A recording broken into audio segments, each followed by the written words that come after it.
Good afternoon, everyone, and welcome to the Natives Rouseabout podcast. I'm Grant, and with me tonight is Ben and Jono. Yo. Evening, lads. So we wanted to talk on the subject of connection with the soil and what it means to be an Australian in that context. What it means to be an Australian who engages in outdoor activities like hunting and camping and fishing, and just generally how that all connects to our national identity and the history of the place. So, as a quick kind of opening blurb on it, I suppose, in the grand history of Australia, in early settlement, Australian people, or the British people who first landed here, had a very hard time to survive. They actually thought the land was cursed. All the seeds and little plants they brought with them basically died, and they struggled significantly to actually make anything go. Until they broke into the land of Parramatta and successfully found some good soil to start cultivating wheat on. And from that, that hardship and condition began the earlier pioneering days in which people spent years pushing out west, pushing over the Blue Mountains out into places like Bathurst and starting to settle the territories. And in that hardship, learning how to survive in the Australian environment. And that kind of pioneer life really set the pace for Australian cultural development. A kind of culture which is agrarian in its outlook, living on the land, living off the land, in reliance of the land. Very important feature of our history and our heritage, and a great deal of our family history. If you've been in this country for some generations, you'll hear the stories of your parents and your grandparents talking about the hardship and all of the toil that was endured by the former generations to try and make something that was worth living in. It's such a great part of our history, and I think we sacrifice a lot living in the cities these days. A lot of generations of young people are so far removed and alienated from that rural environment and the character that comes from being raised in that environment, and I suppose connection to the historical struggles of our people to actually persevere in that environment. The former Prime Minister, George Reid, at the time of Federation, he had this quote. I can't remember it exactly word for word, but effectively it was, to encourage young men to go out into the wilds, to leave the comfort and luxury of the city, and to forge in toil and hardship lives worth living, just like their forebears had done before them. This is at the turn of the 20th century when this drift to the cities was really in full swing, people leaving the country areas to try and find an easy living in the city. And there was a need to encourage these young men to go out where it's not exactly easy to survive, where there is great distances between people and houses and towns, and really strike it out and try and make a destiny for themselves. What's your take on this, Jono? Just to give some context for the audience, I've been have been living in cities for most of my life, and been stuck in sort of full inner city lockdowns the last couple of months, and then just these last few weeks been heading out, sort of living just out of a swag and a backpack, traveling the country, and it's just so stark, the contrast just in terms of everything, your outlook, it really at a very deep physical level it affects you, just this sense of freedom. I remember right after I left home, I can't remember who it was, but yes, someone sort of said to me, there are sort of three stages to a man's life. You're a child when you have to be looked after. Then you're an adolescent when you look after yourself, and then you become a man and you look after others.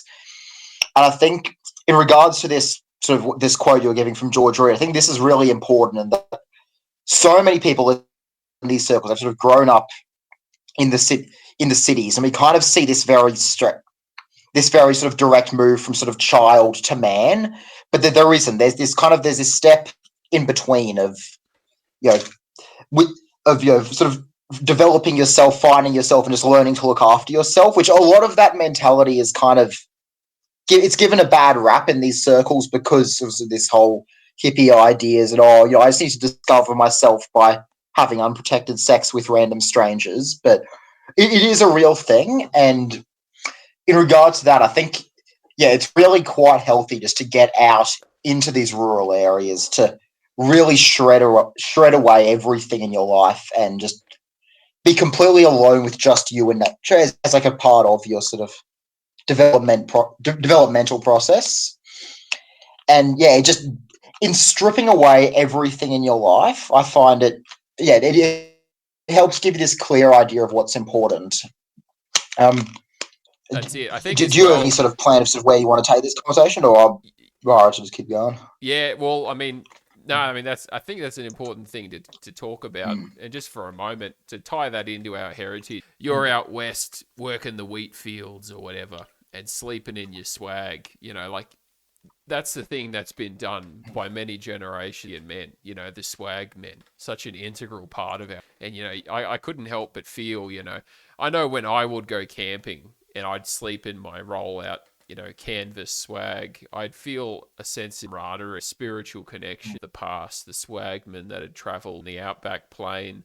There's something so important with that, and to wake up, to the morning sun and the sound of, and the open breeze, all of those exacts by our foot. And I think, yeah, that experience of being out west, as you said, you'll get that focus, realize what's real when you get away from the distractions of day to day modern life. That would give you great clarity of spiritual growth, I would. Ben, what do you reckon? Well, I love camping. You know, uh, even growing, it's just something intuitively I liked growing up. My school was not quite backing onto a nature reserve, but it was sort of a 10-minute walk before you hit it. So we spent many afternoons, my friends and I, just out climbing like hills and shit around our local area. And yeah, as we got a car, instead of being limited to like tiny little hills near our school, we could drive out into expansive natural parks, state forests, and whatever.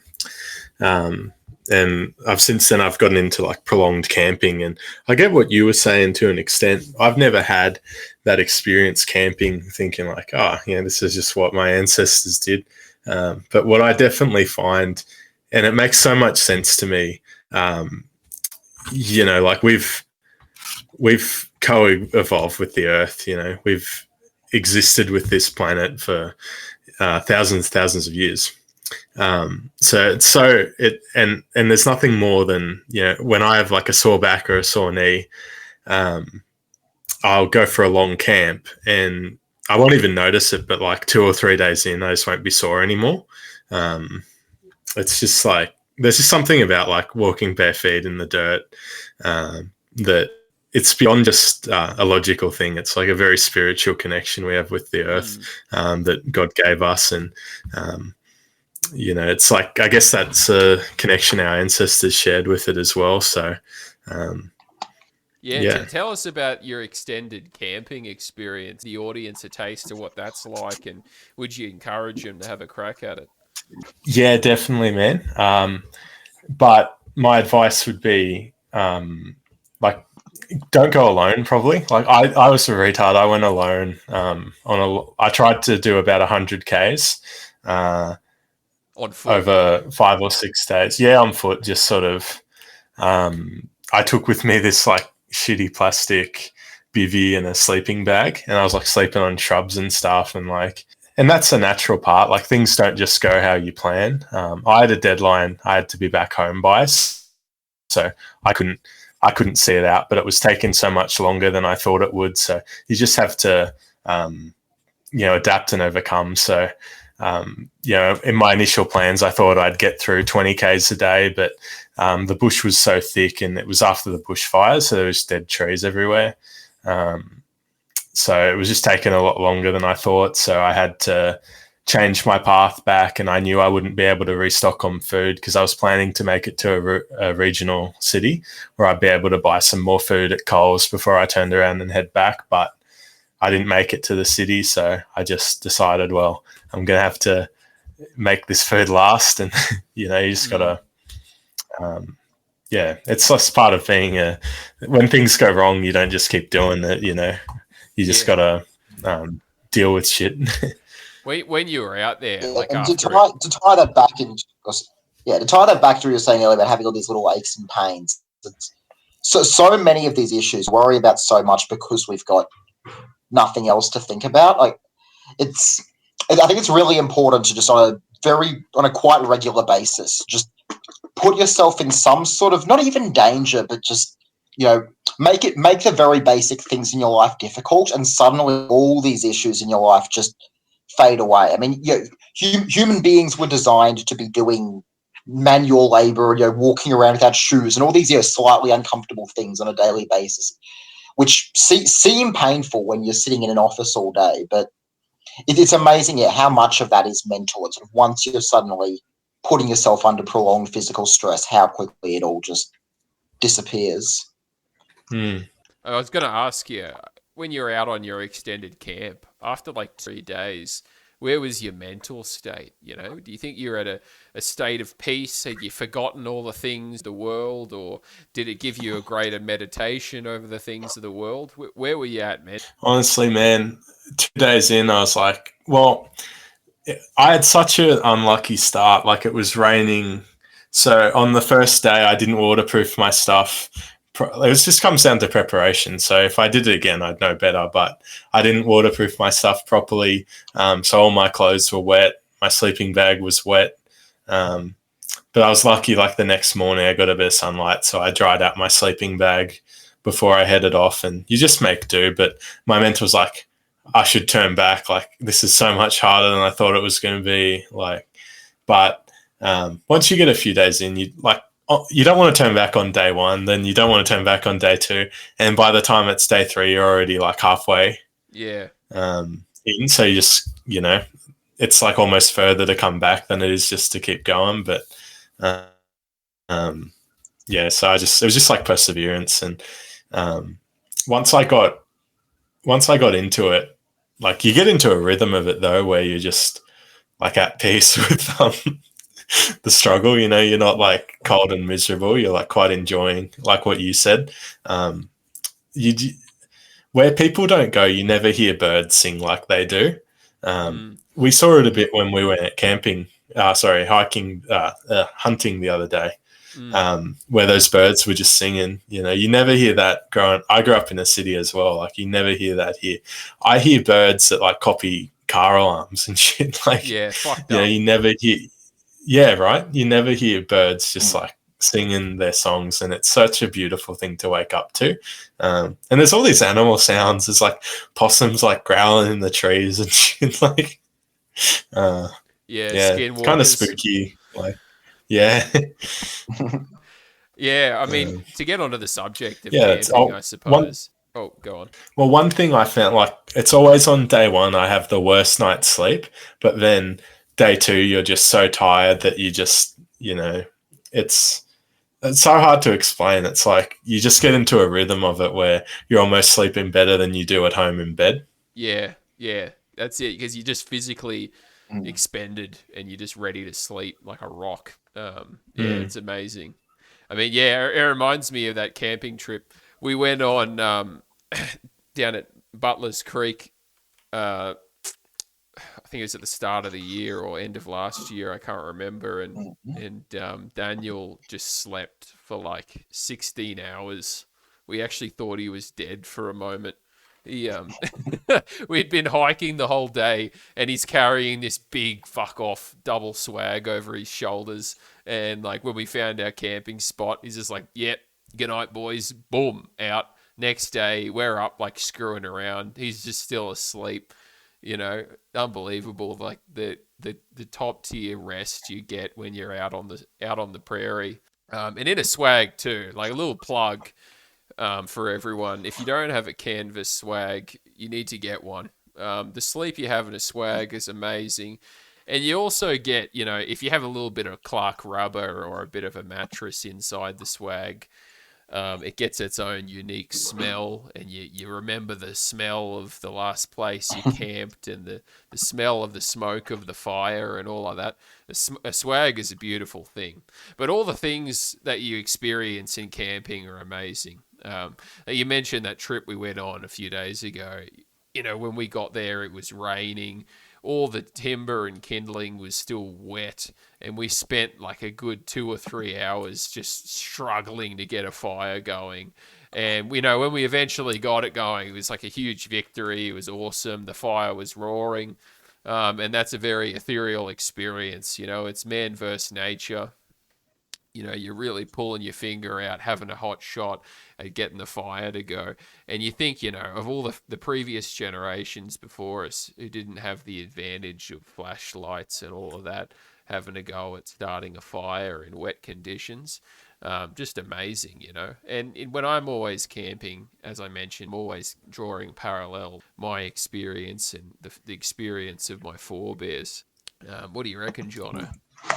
Um, yeah, to maybe shift it all a little bit. In regards to this idea of our forebears, um, actually, I'll save that idea for later and say a thing I've noticed is that spending these kind of prolonged periods out in the bush away from civilization, it's almost in a sense it's like sleep for the soul, in that you you go in with this idea that you'll kind of it's a chance to sort of really gain perspective and sort of meditate on whatever's going on in the world, find yourself. But what you find instead is that you kind of just stop thinking about that, these sort of higher order things altogether. It's, like this idea of Maslow's hierarchy of needs. You focus on the lower stuff, and in doing so, it just gives you this chance to sort of, your higher order functions can just sleep.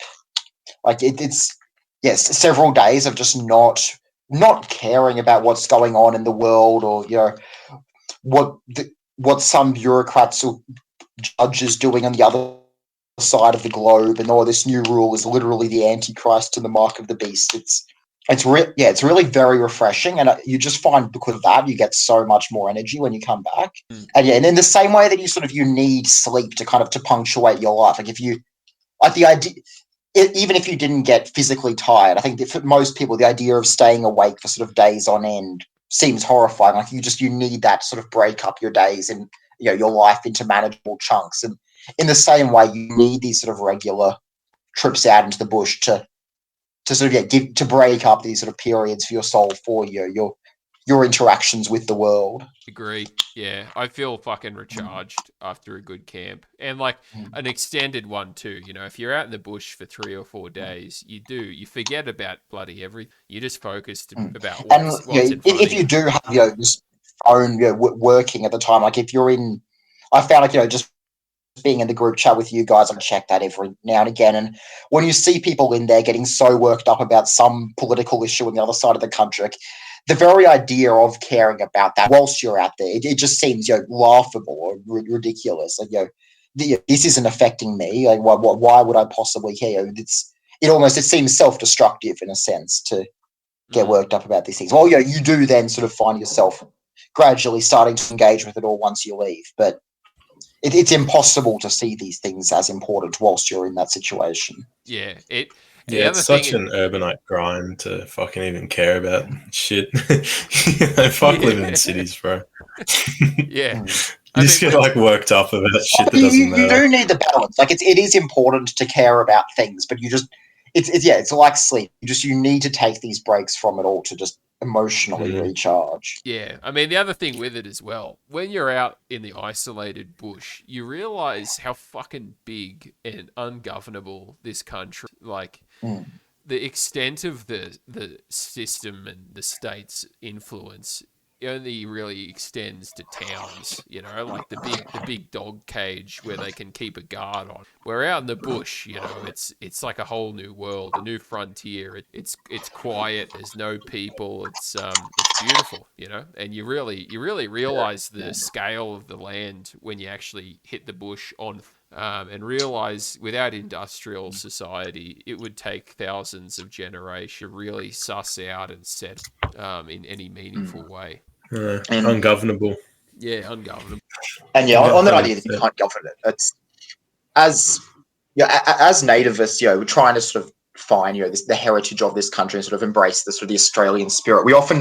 There's often this kind of hypocrisy in that almost all of our sort of post-British heritage is the development of Australian culture was a culture that was very sort of centered freedom, whilst at the same time the political development of the country was almost always pushing, relative to what we'd had, with the original British roots, towards things like the union movement, towards regulation, towards sort of government interference in the economy, the labour movement, so on.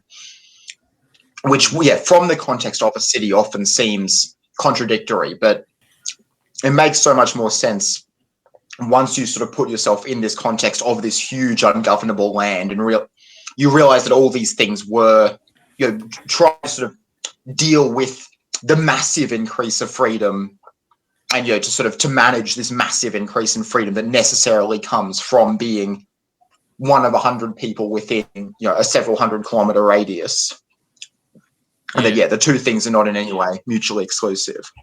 Yeah, it's interesting. There's like a bit of a parallel between the urban reality and the rural reality. Like the rural reality is so free, you're in the country when every speed sign. You don't need to fight for the freedom. It's so inherent. It's just you can't govern it. Like you don't need to fight for freedom. Like no cunt is able to conquer that land. You're in the country when every speed sign you drive past is loaded with birdshot. Someone's done a drive-by shotgun. Just blowing up roadway signs. That's like how ungovernable the country is. People in urban areas are like afraid of not wearing a mask in their backyard. Meanwhile, cunts out in the country are literally shooting, speed signs with a shotgun in the middle of the night. It's an interesting contrast. That's freedom on the wallaby versus servitude in the city. Really interesting kind of cultural background of that. But I guess One thing I will say, if we look at our sort of founding fathers that we're trying to sort of emulate, there was never in Australia, like they were never pushing for all these endless legally ensured rights like in America, or more democracy, or more liberty, equality, and fraternity like in France or the UK. It was very much the opposite. It was pushing for the government to look after people and to get involved to try and help people, which seems contradictory to this character of sort of freedom loving. But I guess it was more of a reaction against land. But it was it wasn't. It was a reaction to the realities of this landscape, that freedom was never seen as something that we needed to fight for or defend. It was just an inherent reality of living in Australia that we could sort of almost take for granted. Well, Australia's always had this all in it together. Even as colonies, like when anyone, it's even like part of the Commonwealth when Britain went to war, it was like all the fucking colonies were in, if anything happened to New Zealand, like all the colonies were going to be there. Like there was always this brotherhood mindset, and like as Britain turned gay, it like became Australia, like we federated, and it's like about Aussies, So, and just to go back as well, one thing I'll say, I'm always finding here, I feel like when I try and go for walks all the time, just around, like, I live in the suburbs, so it's like a cursed experience to do that. I just always get this thought in my head, like I'm in an open air zoo, like, and I get that. I'm like, fuck this, I'm in a zoo, and I'm going out, like, go camping, and then it'll be like cold and you have to drive like 2 hours to find anywhere, or an hour to 2 hours to go anywhere good. And I'll get there, I'm like, I don't want to go out here anymore. It's cold. Like, I'm like, I want to go back home. It's comfy. But then you just have to like push through it, and then you get into the rhythm. And one last thing, you touched on it before, and I just thought of it while you were talking. The experience I've had, because it was so beautifully like put to me. I was caving, and the instructor, it was a group of us, and the instructor said while we were in the cave, it's like, everyone just turn your torches off. And I don't know if you've ever been in a cave and like no instructor would ever do that because it's a safety thing, but this dude was just fucking staunch.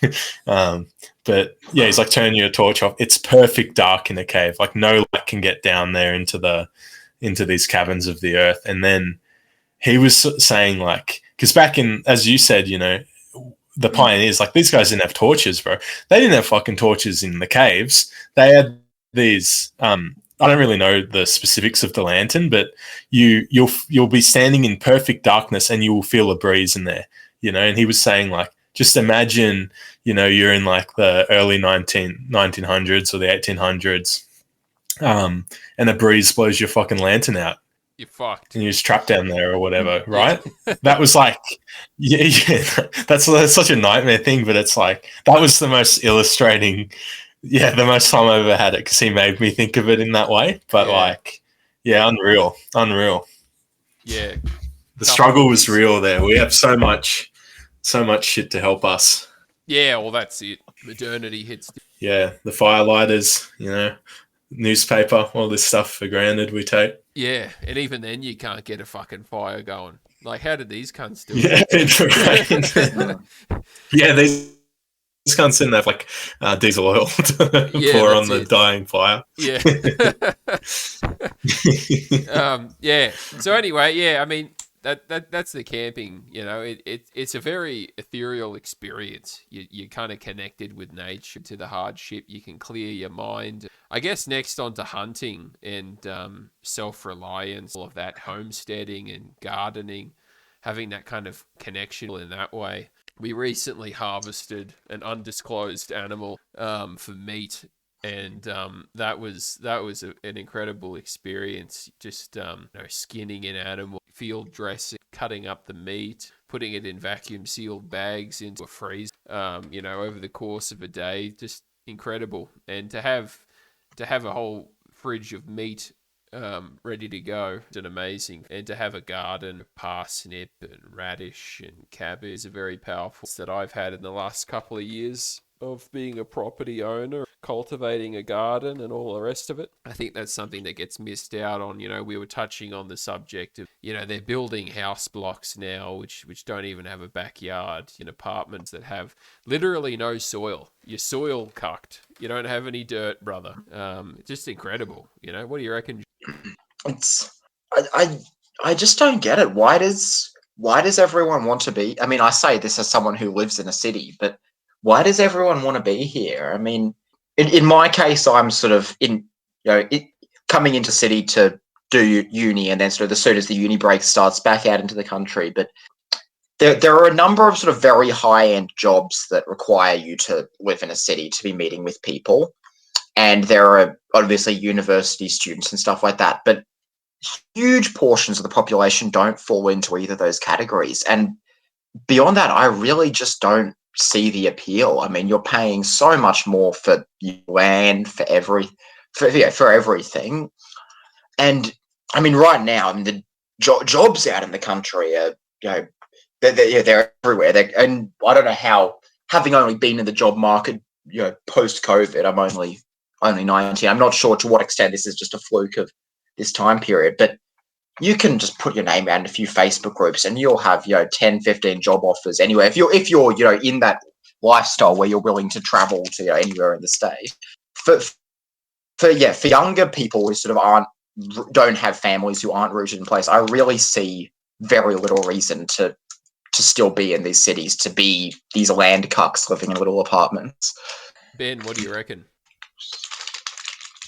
Yeah, bro, fuck apartments. No, I've always lived in cities, man, but I think it's such an important, and what we've seen even, and we all sort of knew this, but COVID's just made it so impossible to ignore that when you go into the shops and there's no pasta on the shelves, no toilet paper or whatever it might be, it's such an easy, like that's such a clear illustration of how fragile supply lines are.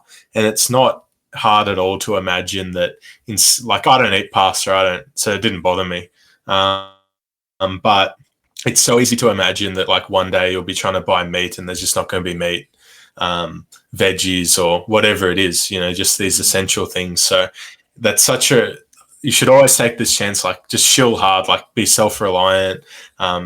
If you don't have a backyard and you can't, like there's heaps of resources out there for guerrilla gardening, where you can like build secret gardens and shit. But if you don't want to do that, that's really hard to do. If you don't want to do that, just make sure you have like a big bag of flour, just something like, at the very least, that you're prepared. And then for the short term, and then you should be able to, like get a firearm. You should know how to go hunting and secure meat when you can't buy it at Coles or Woolies. So yeah, it's like, and better than that is to get like land that you can grow your own food at. It's such an Australian thing. It was always an Australian thing to have like a veggie patch at the least, but like to have a garden that grows food. We've just become like the whole world is like this, but we've become very urbanite, where it's like it's unheard of. Like you might have a bit of herbs or something. Very few people have like a proper full-grown veggie patch, but it's important to have that because we have that comfort and ease of going to Coles and the shelves are always full, but it's not always, at 100% is not always going to be like that. Yeah, well, that's it. I mean, when urban planning started in Australia and they were designing new suburbs and all of that, it was all on the cornerstone of a quarter-acre block. You got room for your house, room for your chooks, room for your veggie patch, room for your full-size steel Hills hoist, washing line, and then room for the kids to play. Like that is the ultimate design for civilization. That's like the ancient Roman citizen soldier. Every bloke's got his own backyard, his own bit of dirt, and he's able to almost sustain himself on it. And if there ever was a shock to the market or whatever like that, he would be able to. Now it's a situation where if there's a shock to the market and suddenly food's not on the shelf for like a week or two, people will start dying. The panic will do more damage than anything else, and you will free societal collapse. And being in the city with a bit of paper money makes you a very vulnerable person. Society begins to come off. Yeah, mate. Imagine. I don't think we even need to view it in terms of collapse. I mean, I think just from a purely moral aspect, like in the same way that it's good for a man to be physically strong, because physical strength sort of allows you to look after yourself, to look after others. It's not important. Like it's not just purely because we genuinely think this is practical so much as that is your nature. That's what you should aspire to. And I think we should view this kind of self-reliance in the same way. It should be something we should aspire to not be reliant on others, irrespective of whether we think we can be. It should be a goal of every man to aim to sort of in being the best version of yourself, to be purely self-reliant. And then from there, if you choose to dedicate your time to some specialist career or exchange your paper money for groceries, that's fine. That's a practical decision. But you should have that ability to look after yourself purely just as an intrinsic part of being a man and being an Australian. To go back to that idea of the Australian attitudes towards freedom, I think so much came out of that, just this idea of self-reliance, that we can't be enslaved by the government or the corporate world or anything, because at the end of the day, if we lose our job or whatever happens, we can it benefits us to work with the system, but we've always got something to fall back on. Especially once you have a family, man. It's like we're talking about, like, you have a family, Matt, but me and Jono are talking about it as single guys. But like, you have once you have a family, you have to be able to provide for them when like the system can't. So yeah, like as you said, men should be self-reliant, but like you also got to look after your family. So that's even more urgent. I could go out fucking camping and shit and I'd be all right for a while. But once you have family, it's not an option. You really need to like dig in and get like ready to look after them. Yeah, beans and bullets. And what you were saying about if it all went off the rails, like how lost urbanites would be. You could just imagine like 60% of a city wouldn't make it like 2 weeks, without like the supermarket to feed them or McDonald's or whatever. Yeah, Uber Eats. yeah, they'd just be so hopeless. And that's just such a motivator for me to I'm not a skilled outdoorsman, I've done it like as a hobby since I was a kid, but I always try and push myself out of my comfort zone. So like, I know I'd be okay if I had to be.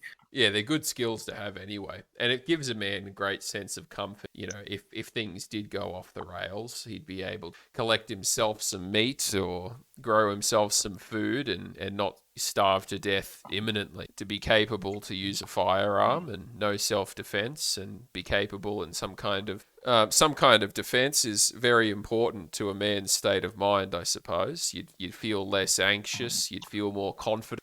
Very important things to have. Yeah, and I think that confidence that comes with it is almost more important than the skill itself. In that, perhaps, whilst like as much as people like to talk about, realistically, it's unlikely we'll see. Oh, it's more likely it won't than it will. That we'll see some full-on major collapse within the short term. But just to be able to interact with the system and just have that at the back of your mind in every interaction, that ultimately you can survive on yourself without anyone, like that, the attitude that builds in you, the confidence, etc., just really changes your whole life. I guess there's one other subject I wanted to mention on the whole kind of field connection to soil, I suppose, is also the duty to soil. One thing, kind of a thought exercise I like to encourage people to consider is that you and likely your parents and your grandparents and perhaps even their grandparents were sustained off this soil. So a key part of the kind of nativist dogma is that you have a duty to Australian soil before any other. And that's because this soil has actually provided for the food that you have eaten, that your parents have eaten, and so on and so forth, were provided by Australian soil. The land was worked by Australian hands, and the food was brought to your home by some form of Australian mechanism of commerce. I think that's a very important thing to consider.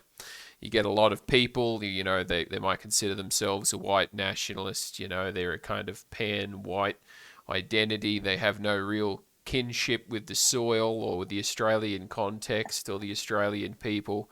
One very important thing to remember, your food wasn't put on your table by a Yank.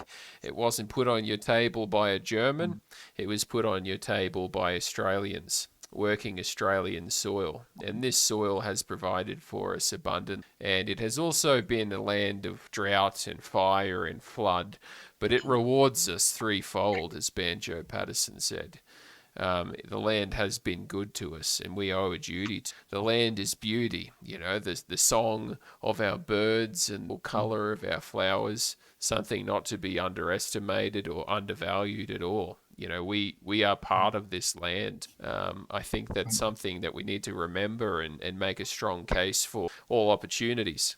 So with that, gents, if you got nothing to add to This is that, one of the last. Sorry, keep going. no, that's all right. Anything to add, Jono? I was saying, the land and nature too. It's one of the last things that it's not been at all homogenized with the rest of the world. Like, we see this general trend where over time, Sydney comes to look more and more like Shanghai or Berlin, and in terms of our language, our media, our architecture, whatever else, we see this general kind of emerging of this monoculture around the globe, and all nations becoming more and more similar. And nature is one of those things which the countryside, although Sydney looks like Berlin, the countryside around Sydney still looks more or less identical to what it did 200 years ago, and that's not going to change. Like you've still got eucalypts instead of pine trees, and so on. The cockatoos instead of skylarks. It is one of the few things where you're very aware acutely that you are Australian as opposed to just a citizen of the globe, so to speak. Yeah, a citizen of the whitoid globe. What do you reckon, Ben? Mm-hmm. Yeah, 100%. 100%, mate. To cap it off, I guess, and I'd encourage everyone to read this. Ted Kaczynski says in his famous manifesto that the system, as the system goes on, like paraphrasing terribly here, but as the system goes on and it gets tired, all it becomes focused on is keeping itself going. So I mentioned before that like Australian culture and history has always been about mateship and brotherhood. It's not the case anymore, at least not in the government and the Australian establishment system. All they want to do is keep themselves going, and a part of that means you need to be reliant on them, and they're just going to be globalists like everywhere else. They don't give a fuck about you. So to drill that in hard, like become self-reliant, like the system wants you weak, weak, lazy, comfortable, and reliant on them because they need that. They need that to keep going. So, but keep in the back of your mind that the system's definitely not going to be there forever. It might be within our lifetime, or it might be like fucking hundreds of years away. Like sort of Jono was saying, it might be out of our lifetime. So, but just keep in the back of your mind, it's not always going to be there. And and even if it is, like hypothetically, the system goes on forever, you don't want to be reliant on it. That's an evil. The system's pretty evil. So you want to be in a position where you look after yourself, you look after your family, you look after your brothers, and a part of that is making sure you can feed yourself and do what you need to do. Keep warm in winter, keep your family safe, and like as you were saying, that comes to self-defense, but mostly it comes down to like planning and preparation. So read Kaczynski's book, do a lot of research. There's so much resources on how to grow a garden, even if written from the perspective of just an urbanite in an apartment. There's all that shit from guerrilla gardening if you're stuck in an urban city, and there's so much. If you have a backyard, there's resources for that. So just reach out online and see stuff. So, and just get yourself ready. Good note. All right. Thanks, boys. Thanks for joining us tonight, and thanks to our listeners for tuning in. I hope you enjoyed the episode. We'll be back with more in short time. Catch you later. See ya.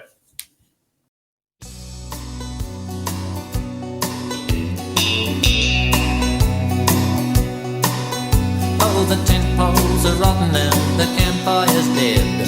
The possums may gamble in the trees overhead. Well, I'm humping my bluey far out on the land. The prints of my boots sinking deep in the sand. Well, I'm out on the wallaby, humping my drum.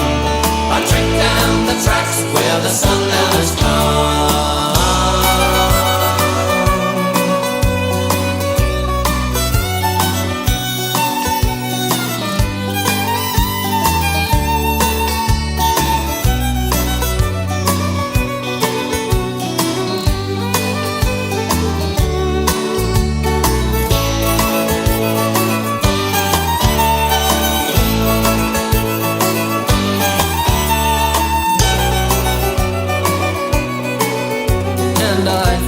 The honest old light of my home, where the stars hang like clusters like lamps from a dome. And I think of the hearth where the dark shadows fall, but my campfire is built on the widest of all. Well, I'm following fate, for I know she knows best.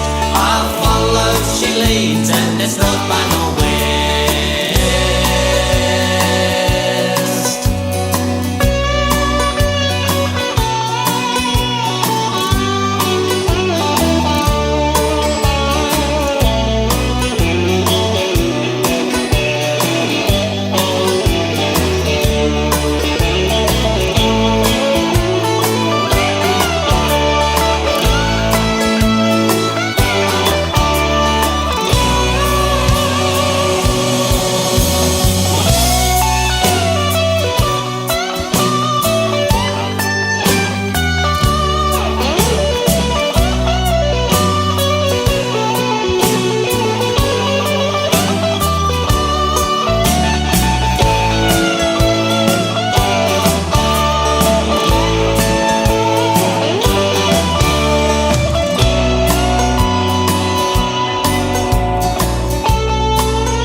Still, when the day has gone by with its tramp and its toil by the campfire at night, and your billy on the boil. There's comfort and peace in the bowl of your pipe, watching the glow of the fire at night. Yes, there's comfort and peace in the bowl of your pipe, watching the